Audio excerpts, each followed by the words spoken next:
Hello， 歡迎來到雷霆 Lab， 讓觀察帶電，讓觀點發光。我是婷。2026年1月15日，新年剛開始，西貝再一次登上熱搜。這家曾經遍布全國商場，被無數家庭視為穩妥選擇的中高端餐飲連鎖，宣布將關閉102家門店，佔比約 30%。從門庭若市到門可羅雀，只過去了短短5個月。有人說西貝的潰敗是因為預製菜，還有人說是因為創始人賈國龍的自殺型公關。今天我們就來盤一盤西貝預製菜事件。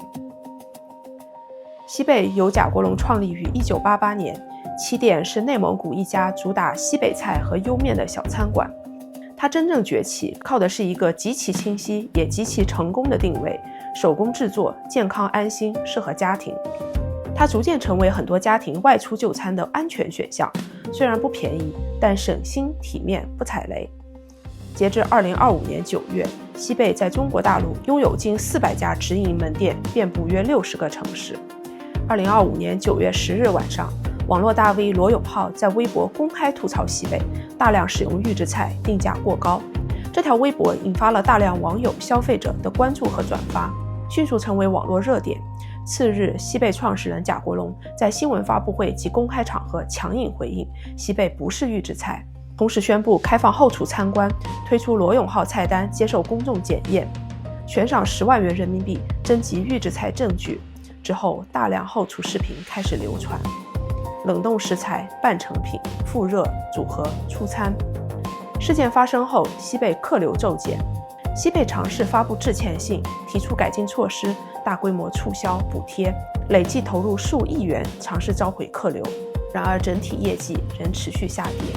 2026年1月15日，西貝創始人賈國龍突然對外宣布，由於長期虧損和經營困境，公司將在2026年1季度關閉全國102家門店。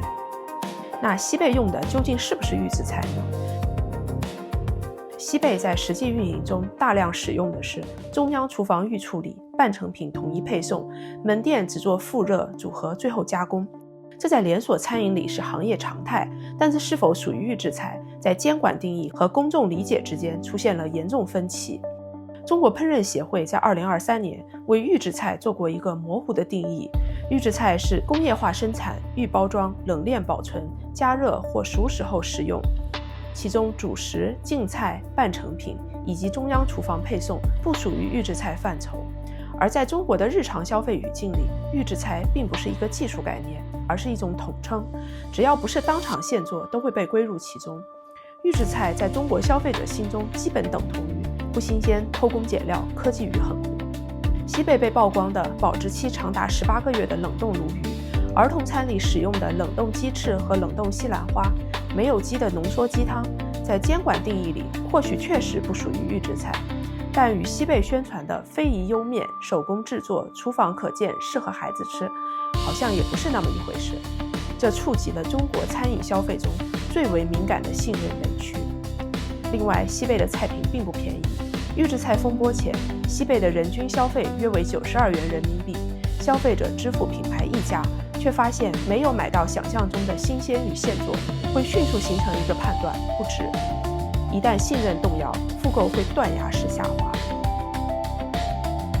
其實西貝的困境早已埋下伏筆。西貝這類的中高端連鎖正餐，通常位於商場商圈，目標客群是城市中產家庭，定位比快餐優質、健康，又比高端餐廳便宜且穩定。傳統中餐有一個重要特點，就是出品高度依賴廚師，不同的廚師做同一道菜，口味可能有巨大差別。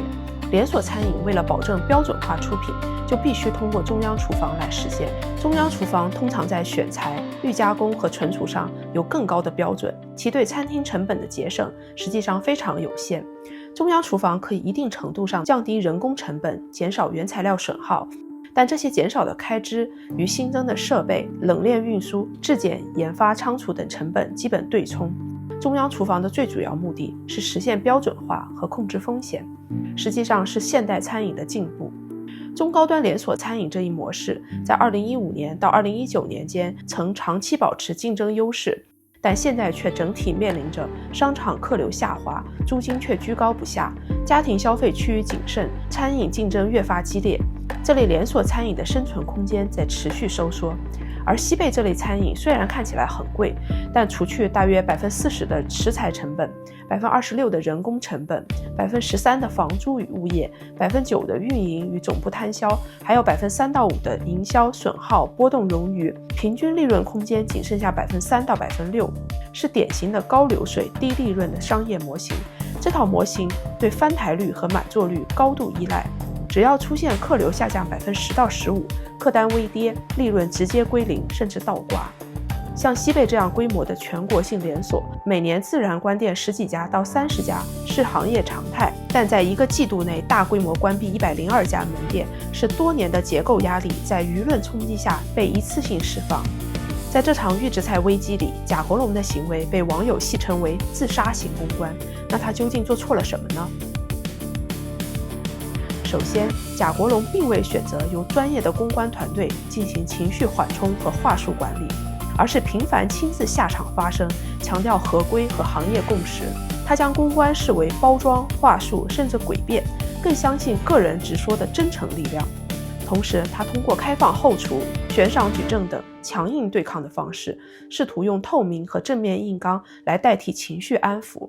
但問題在於，現代公關的核心並非掩飾事實，而是替消費者翻譯情緒、承認落差、降低心理衝突。在算法驅動、情緒主導的輿論環境中，拒絕公關並不會減少誤解，只會降低企業自我保護的能力。問題不在於要不要真誠，而在於真誠同樣需要被管理、被翻譯、被保護。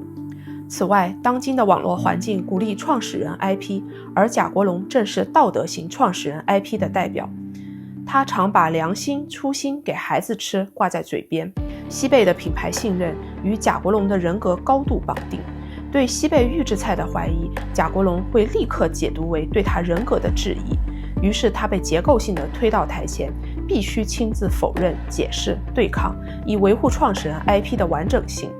因此，他強調合規、行業共識和個人道德動機，本質上都是在自證清白。消費環境變化後，創始人 IP 從信任加速器變成了風險放大器。消費者關心的是價值是否匹配，而非創始人的動機是否正當。於是，你越強調動機，聽起來就越像在狡辯。賈國龍在西貝事件中的一系列行為，並非零散的公關失誤，而是陷入英雄陷阱後的必然反應。換句話說，他把曾經有效的方法當作始終正確的原則，這是中國餐飲創始人一種極其常見的狀態。創始人被長期的成功經驗鎖定在了英雄角色裡，他就等於品牌良心、正確答案、最後防線。他做出的決策在企業內不容反駁。爭議一旦出現，專業團隊說不過初心，數據幹不過經驗，風險提示會被解讀為不忠誠，最終創始人會被困在一個悖論：英雄擅長捍衛過去的正確性，而企業危機需要承認舊答案，以不適配新環境。在賈國龍和羅永浩的罵戰中，雖然賈國龍擺事實講道理，顯得既真誠又悲情，但大多數的人還是選擇了支持羅永浩的一邊，因為羅永浩站在了消費者視角與道德直覺上，說出了大眾在這個事件中真正關心的問題：價格是否合理，信息是否透明，以及品牌是否值得信任。然而，作為一個專業的餐飲連鎖品牌，西貝並沒有好好回答這幾個問題。西貝將在2026年一季度關閉102家門店，是一次典型的用規模換取現金流和安全店的收縮型調整。雖然會降低2026年的整體營收，但有望對可持續盈利能力產生正向影響。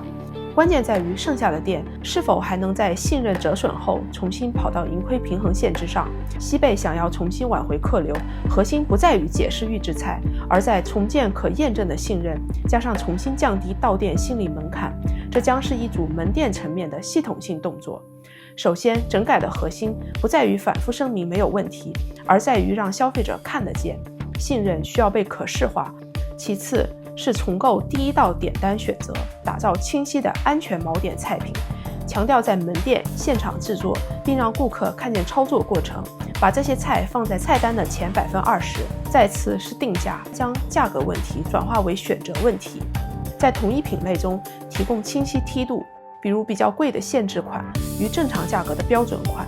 最後需要建立去人格化的门店信任閉環，切斷你信不信賈國龍的隱形邏輯。現任圍繞流程運轉，不圍繞價值觀，這是最難但最關鍵的轉型。讓觀察帶電，讓觀點發光。這裡是雷霆 Lab，感謝你的觀看，那我們